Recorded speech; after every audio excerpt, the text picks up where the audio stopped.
เอาแล้วบาดนี้เป็นอย่างนี้ญาติเลยค่อยรถหมอเขาสิงมันยักนี่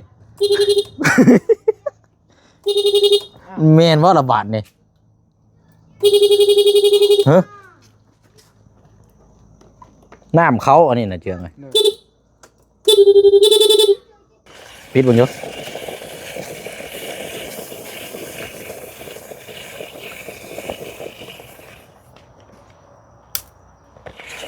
ลองดึงไปเบิ้งจบนี่แล้วก็จังพักพรก็ได้บัดนี้เด้อโอ้ยเจ็บบ่จะเอาให้ขาดดีล้ออันนี้เนาะด้วยหักแน่ก็บ่ได้เอาเฮ็ด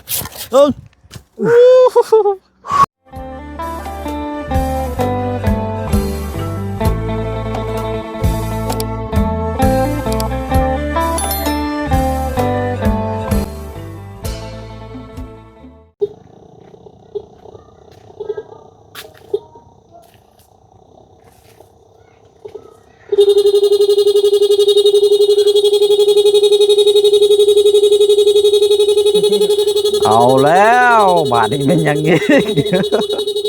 ญาติเลยค่อยรถหมอเขาสิงมันยักนี่เฮ้ยมันมีเพลงมันยังไงนี่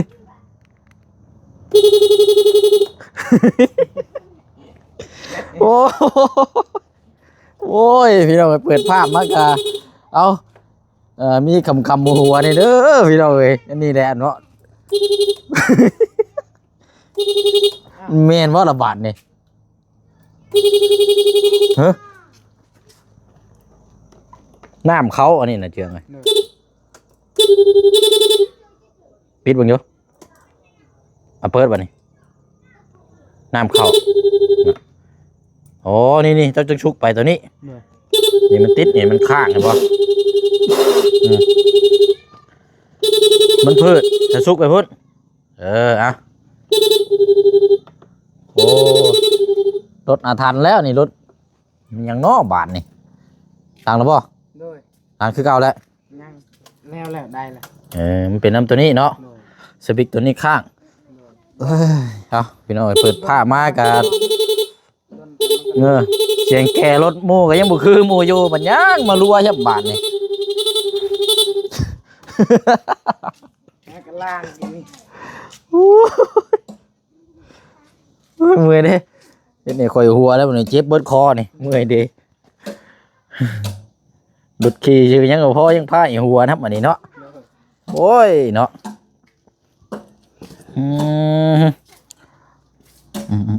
เอาตามนั้นแล้วสาวพี่น้องเนาะก็ถือว่าเป็นรถใหม่ป้ายแดงเนาะก่อนอื่นนี่ยังบ่ทันได้แสดงความยินดีกับทางน้องๆเพิ่นเด้นี่เนาะเพราะว่าคลิปที่แล้วนี่เฮาอันนี้พี่น้องให้ทางเจ้าภาพผู้ที่เพิ่นมีส่วนร่วมเนาะเอานี่มาให้ก่อน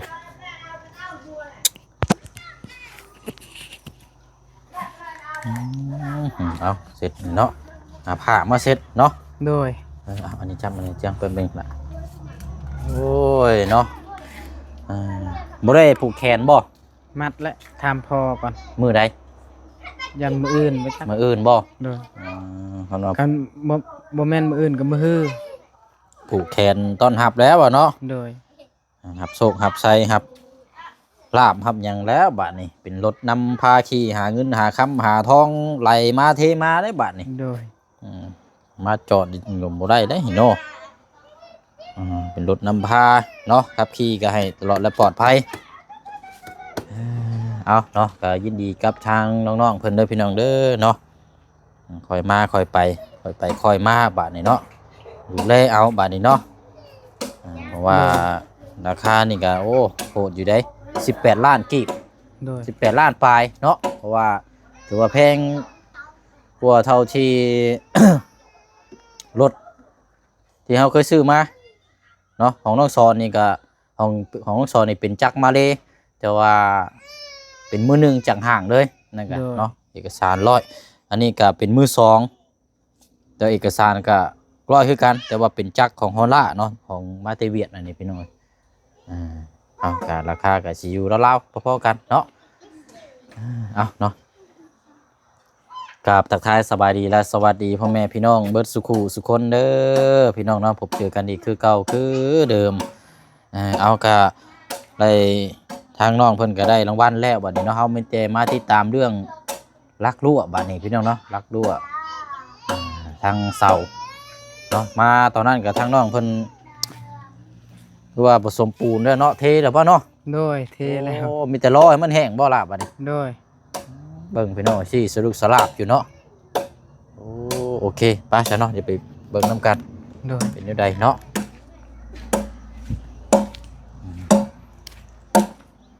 อีดอกเนาะ โดย โอเคไล่แล้วฮะปูนนี่จักสอบแล้วจะใส่ ชอบหนึ่ง สอบหนึ่งบ่ โดย พอดีแล้วพังนั่นก็จังสอบหนึ่งเนาะ โดยเอ้าพังนั้นแล้วมันแล้วเด้ ฮะ พังนั้นก็แล้วแหละ เจ้าถมหมดแล้วอ่ะ โดย ใช่นะเอาพังแล้วหมดแล้ว โดย ว้ายสร้างกว่าแท้ไวแท้โอ้เรียบร้อยเนาะ โดย โอ้ตรงเป๊ะเลยพี่น้องเอ้ย คักดีนี่เอาคักแล้วซะเนาะมีแต่รอให้มันแห้งแล้วจังเอาขี้ดินตัวนี้ถมลง โดย ผมชะให้มันเรียบร้อยเนาะตายางไปพ่นคนก็ได้ใช่เบิ่งก่อน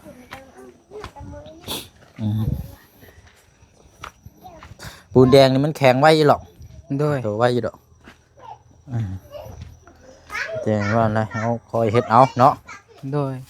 พอดีแล้วเนาะกว้างห้องละ2 เมตรโอเคเดี๋ยวรอมันแห้งแล้วจังเอาดินตัวนี้ถม โดย ให้แน่นๆแล้วก็จังว่ากันไปเนาะ โดย มีแต่เฮาลุยพังนี่เราแล้วซะเนาะ โดย เอาเสือกแล้วเจืองแก้เราแล้วเสือกตัวนี้นี่มันแล้วเด้ส่วนหมดพริกเจ้าหั่นแหละ โดย เอาเสือกมาดึงแล้วกันปักหมดคือเก่าหั่นแหละโอ้ยเปิดมารถตกใจเบิดรถเราพี่น้องแอดอยู่ชัด เว้นโบกเด็กก็จักดอกอันนี้บ่8 9 จักนี่8 9นี่รถนำ8เนาะ ซีเลขรถปลายรถอยู่พุ่นแล้วนี่ อยู่ใช้นะ อยู่ดงห้าเวียดอยู่ดงห้า บริเวณอยู่เขตนี่บ่ เขตนี้ก็ไปได้ไปฮอดดงห้าพุ่นแล้วนี่ ใครอยู่ซะเนาะ โดย พายุมีเอกสารนั้นตอนนั้นอยู่เนาะ โดย ใบอยู่เนาะ แบบปลายซีนี่เด้เป็น73นี่มีแต่ไปคาระบาวนี่แหละ อ๋อ ซีนี่ไปฮอดดงห้าแล้วนี่ โอ้ถือว่าไปได้นะยุซะเนาะ โดย ป้าสาวเนาะมาเบิ่งเวียกตัวนี้ก่อน โดย แก้เอาสายยางหั่นละ โดย แล้ว2 ล้านเรียบร้อยพี่น้องเอ้ยหลักๆรู้ว่ามีแต่รอให้มันแข็งแล้วก็เอาขี้ดินถมลงเจ้า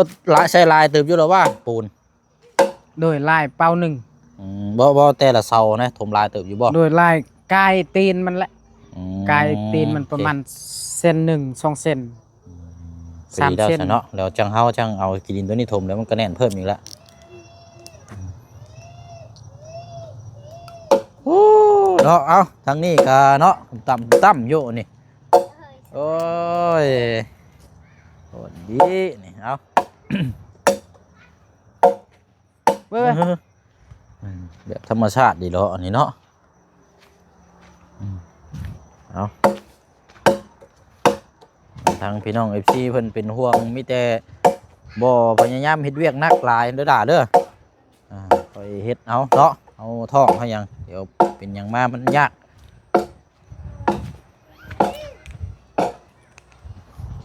ทางเข้าพอดีจวดเขานี่ละดีสูงเนาะพอดีงามว่างาน150 เมตรมันจะเตี้ยแน่จังน้อยพี่น้องพอดีงามสูง โอ้เนาะน้องไปคักไปหน่อย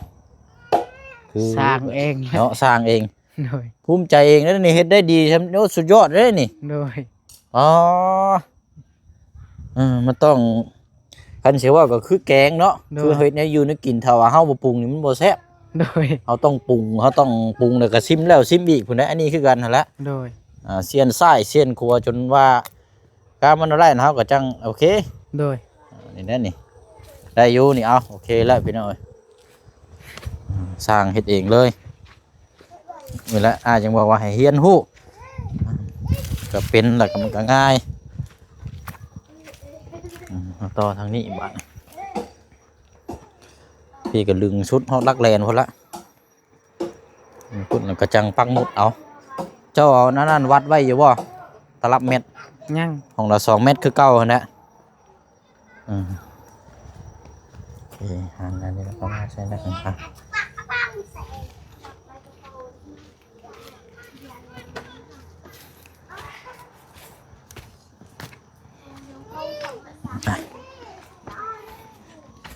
เฮาก็ต้องพังในนี่ก่อนหลักหนึ่งตัวใดพังบนนี้ก่อนแบบอยู่นั่นมันลุมเลยบ่แล้วจังพังบ่แม่นพังหลักหนึ่งก่อนนี่บ่แล้วจังคอยเฮ็ดตอนนั้นเนาะโดยมันโค้งแล้วมันยังยากแล้วบัดนี้เนาะโดยตัวนี้นี่โอ้พี่น้องเอาลองคิดเบิ่งสิเฮ็ดแนวใดก่อนเฮานี่แหละหลักแดนนี่ถือกกมันนี่แหละตัวนั้นย้ายเข้าอีกตัวนั้นแบบเฮาเพชรพังเลยเด้งั้นเราจะง่ายเขาก็ได้หรอกโดยง่ายให้มันตรงพี่แล้วแต่ว่าขุดในนี้หลักหนึ่งก่อนให้มันซึมกับตัวนั้นเลยว่าไปหานมาก่อนก็ได้ไปโดยเอาไปหานมาวัดมาเอาปักหมุดไว้ว่ามันฮอดอยู่นี่เขาใส่แล้วจะมาขุดอยู่แจนี่โดยเอาเสียมมา2 เม็ดได้ไปไว้มันตาแค่ของละ2 เม็ด2 เม็ดเป็นนัวไปไว้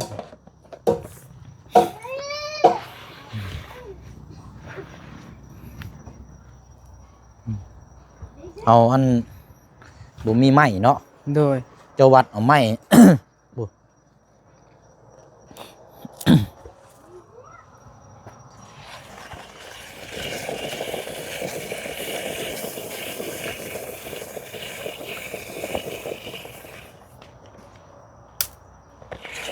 ลองดึงไปเบิ่ง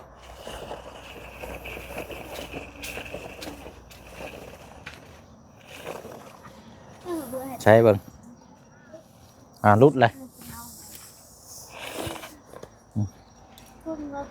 ใช่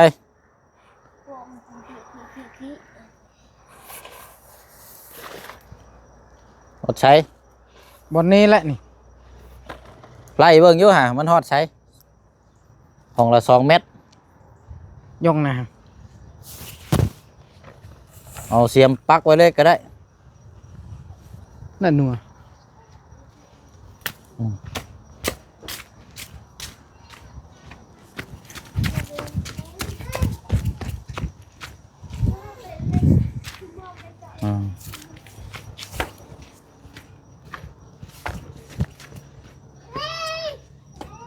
ใช่นี่แหละ1เลย2นี่ป่ะนั่นแหละได้แล้วว่าหันบ่โดยโอเคเป็นไปเอาไม้มากก็ได้แหละ เอาไม้มาวัดเอาตัวนี้แหละให้ขนาบเอาดีกว่ามันจะง่ายบ่กูเลยน้องค้างกูเลยก็ได้นี่นะไม่เนี่ยนะไม่พวกไม่ลำมันลำอย่างนี่ก็ได้นี่ยาวประมาณจาก2 เมตรฮะวัดเอาตัวนี้มานี่ดีป่ะดีรู้แล้วเอาละกูเพื่อนน้อยๆเนาะไปยับไปเลยแบบนี้ขุดข้าวไปรถปั่นห้องไปก่อนโอเคมุนเขาเลิศน้องห้างพอแล้วนั่นน่ะมุนแต่ไอ้อาการคือกระบาดมุนได้รถเพราะว่าไม่ได้นั่นละ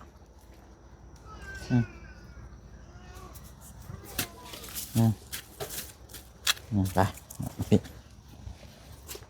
ปูกองพังเลยก็จังยกย้ายไหม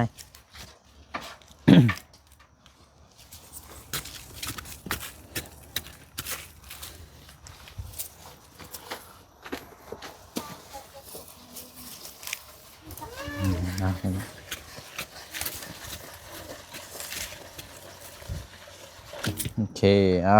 ได้ไม่ฮอดใช้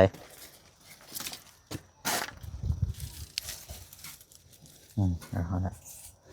กินไปรถวิทย์นี่หรอกเนาะหัวขาเขาเนาะ โดย กลตัวนั้นออกไปดึงออกรถนั่นนะกลมทั่วนะมันดีได้เหมือนกันนะรถดึงออกเลยรถ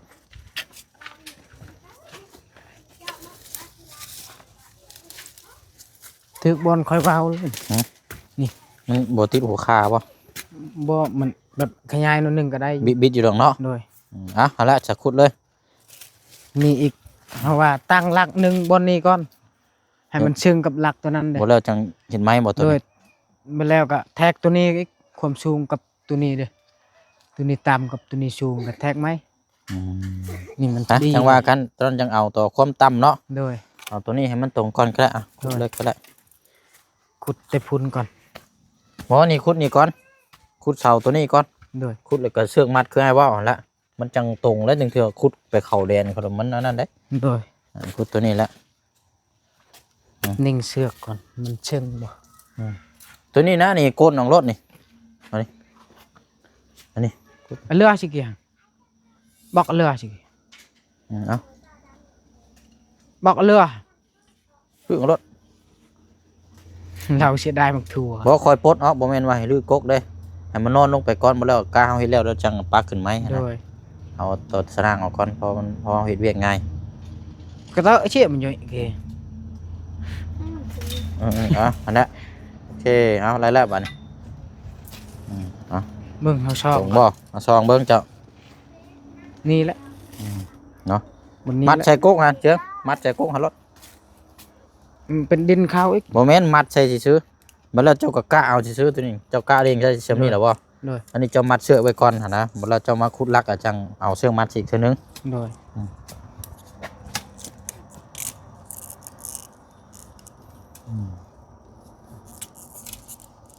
โอเคเอาบัดนี้ลุมตัวนี้เลยแล้วเอาลักมาพังใส่ลักนึง นี่รู้แหละ สีเดือนคือเก่าหั่นแหละ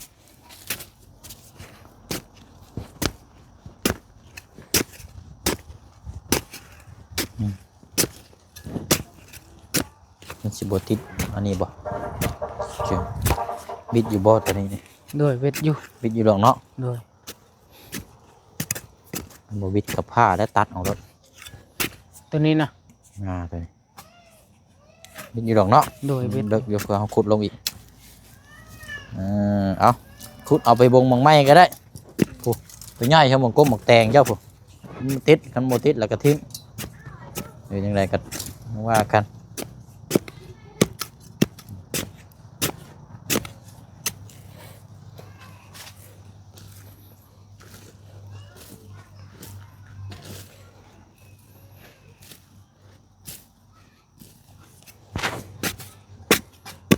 อุ้ยหากใหม่ ทางใหม่บ่ โดย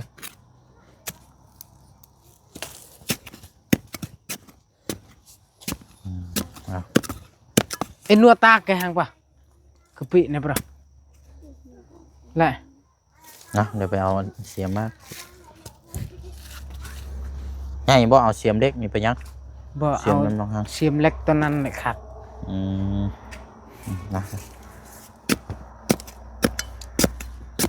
ขุดไล่มากวัดคือเก่าหั่นแหละตัวลุมพี่นี่จังค่อยแก้แต่นี่มันอย่างเงี้ยลิ้นมันเฉียวแล้วมันถ่ำตัวนี้แล้วใส่ตะไคร้ก็จะขี่ใส่ในใดได้นี่ บ่ พัง ตัวนี้เขาเฮ็ดได้อยู่ตัวนี้ง่ายแบบนี้ ง่ายบ่ โดยเวลาเราใส่ตะไคร้เราใส่ฮอดนี่แล้วก็มันแทกกะว่าจักเม็ดฮอดนี่แล้วก็เฮาเชียนดินเนี่ยเอาเชียนให้มันลงเด้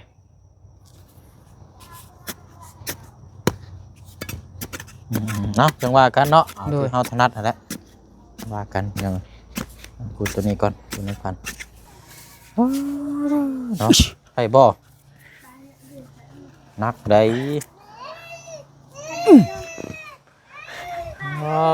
เอากำลังเนาะกำลังคือกำลังใจนี่พี่น้องเอ้ยดื่มมามากเอาจบนี่แล้วก็จังพักพรก็ได้บัดนี้เด้อโอ้ ยเจ็บบ่โอ้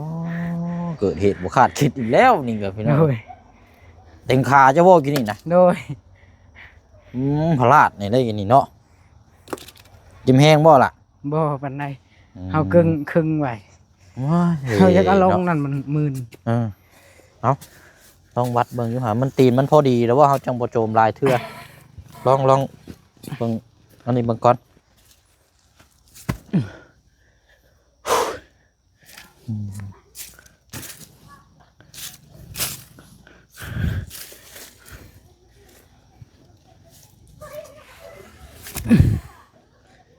ต่างขึ้นเบิ่งบัดนี้เนาะ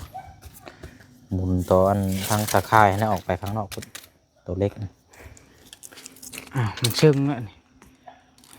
พอหมุนเนาะสิบคำมาในพี่ได้ปะเอาแปลงเอาหมุนตัวนี้ออกไปพุ่นหนอเล็กออกไปพุ่น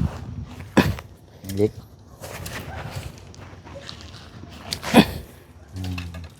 ได้ปะหมุน ถ้าไอ้เพรียบก็ป่วยน่ะบ่ หมุนอีกหน่อยหนึงตัดบ่ ตัดละตัวนี้ บ้าบิดอยู่นะบ่ตัดกะ เอ้าใส่ตะนางนี่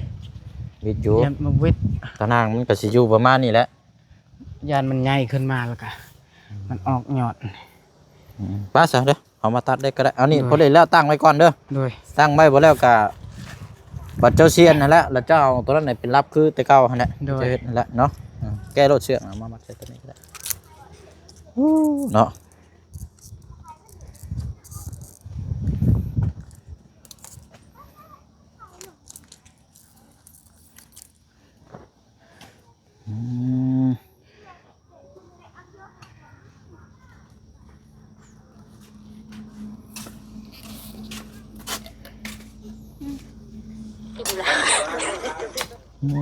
เดี๋ยวเบิ่งข่าวรถยังคนตก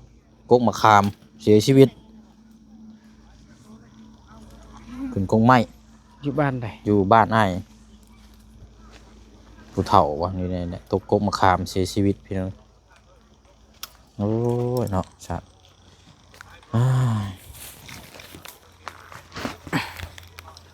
มาไอ้หลวงเกลือนั่นน่ะมันตัวอ่านตะปูก็สตอ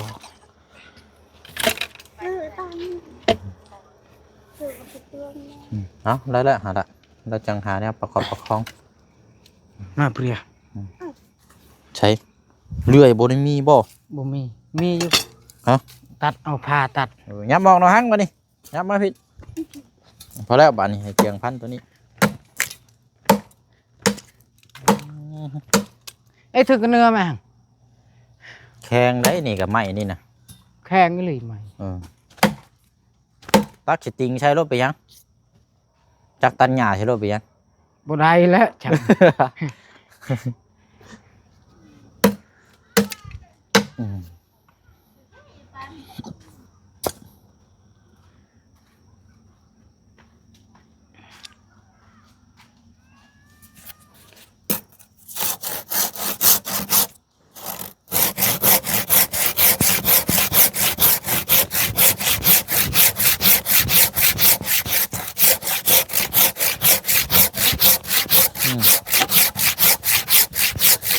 ใช้เยอะอยู่นี่เนาะแสดงว่าช่างแปลงได้นี่เนาะ โดย ก็เลยเข้าง่ายเลยนี่เจ้าไปผ้าพันหนึ่งว่าเอาตรงนี้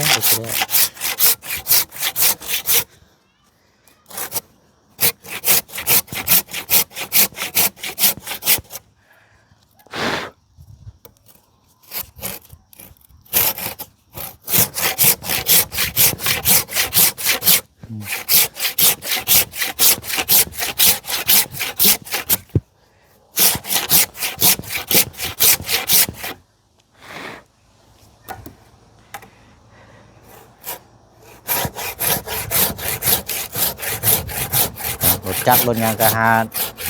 ล็อกไว้ดีๆเด้อล็อกคอรถยางไว้เนาะ โดยเอาไว้ห้องน้ำนี่แหละ ล็อกไว้ในห้องน้ำของยางละไปตัดตัวนี้แล้วเราก็พักกันพักพรเด้อ โดย พอแล้วมือก็จังว่ากันป่ะนี่จังไรเลี้ยงชุดมานี่แหละยังห้างกระหาหนึ่งเข่าหนึ่งน้ำหนึ่งกระบอกเข่าหนึ่งแหละ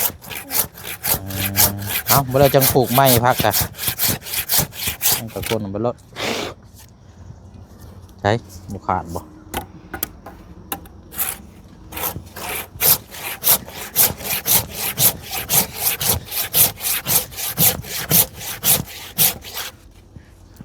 นะอีกนิดนึงใช้เบิ่งอาสิชุบไว้พุ่นเบิ่งโอ้ตายไรลายอยู่นี่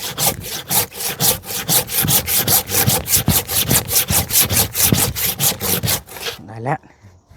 นี่มาชุบกันไปพี่ใช้เบิ่งโอ้ตัดพื้นอีกนิดนึงดึงพื้นเข้าไปอีกนิดนึง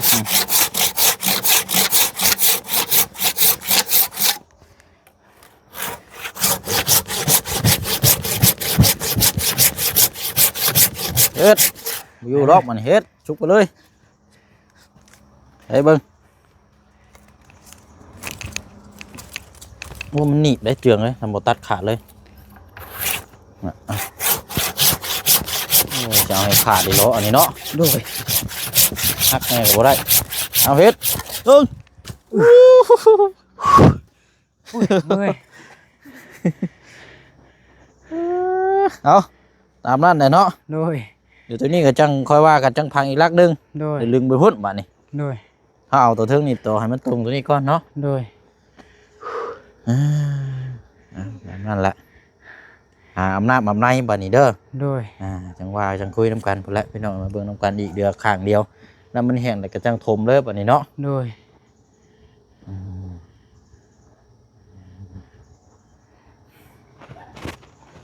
ตามเบิ่งน้ำกันเนาะพวกมังหูนี่จังน้อยก็ได้กินมาดูแลเบิ่งดีๆตัวนี้บ่ได้ตัวนี้เนี่ยก้นบ่ได้นี่นะ โกนมันยำตายแล้วโกน เพราะว่ามันก้นมันเรียบร้อยแล้วพวกนี้นี่ ผักก้อน ป้าเก็บบัดนี้อุปกรณ์เฮาไปน้องข้างอาบน้ำอาบท่าอาบน้ำในพักกันนอนพักผ่อนเอ้ยเอา ด่านใน แล้วบัดนี้พี่น้องเอ้ยปูนก็น่าจะพออยู่ดอกเนาะหากระใช้ไปเบิดสอบหนึงเนาะ ด้วย อีก พอ 4สอบ อยู่ เนาะ เรือแล้วหินก็พอดีเลย หินเนี่ยพอดี ทราย เมื่อก่อนปูนกับคันว่ามันเดือกับมีหม่องลงอยู่ดอกเนาะ ด้วย ยังว่ากันนั่นพื้ซื้อมาเพื่อไว้เพื่อมันมีหม่องลงหม่องหยังอยู่เอาสาราพี่ละน้องเลยก็ได้เนาะ ด้วย โอ้ ส ย บาย เอา ดี ทั้งเมื่อยแล้วก็ทั้งรับรางวัลนำเนาะ ด้วย โอ้ยเอาดีใจน้ำดีใจน้ำดูแลเอาบัตรนี่เด้อไปอาบน้ำอาบน้ำอากาศิแล้วเพียกต่ออีกก่อนพี่น้องเอ้ยอันนี้มันแห้งน้ำเอื่นจังทมโอ้เอาแล้วเนาะเอาเรียบร้อยแล้วพี่น้องทางประตูอยู่ทางพุ่นกุกลำไยนี่ก็คันวานั่นก็ที่ให้ทั้งประตูแล้วตัดออกเลยตัวนี้ก็ตัดออกพอเลยเที่ยว2กุกนี่เอาง่ายเนาะไปเนาะลาพี่ละน้องไปก่อนเด้อพี่น้องเด้อเนาะติดตามเบิ่งน้ำกันจนแล้วจนทั่วพอแล้วพี่น้องเนาะอันนี้บ่เชื่อมาติดตามบ่เชื่อได้พี่น้องเอ้ยมีแต่ให้คำแนะนำทางน้องเพิ่นแล้วก็ที่เดือให้น้องเพิ่นจัดแจงเฮ็ดเองเลยเนาะพี่น้องเนาะแต่ว่าทางน้องเพิ่นก็มีความขยันแล้วก็ตั้งมกตั้งใจดีๆพี่น้องเอ้ยเนาะเนี่ยสิ่งที่เฮาอยากเห็นสิ่งที่เฮาอยากอ่านมอบความรู้แล้วก็สิ่งที่อยากให้เฮ็ดกันนี่แหละพี่น้องเอ้ยเนาะผลมันออกมาสิบ่เชื่อก็ดีใจแล้วพี่น้องเนาะน้องเพิ่นตั้งมกตั้งใจเอาเนาะลาพี่น้องไปก่อนบ๊ายบายเด้อพี่น้องเด้อเนาะพบเจอกันในคลิปหน้าเนาะสบายดี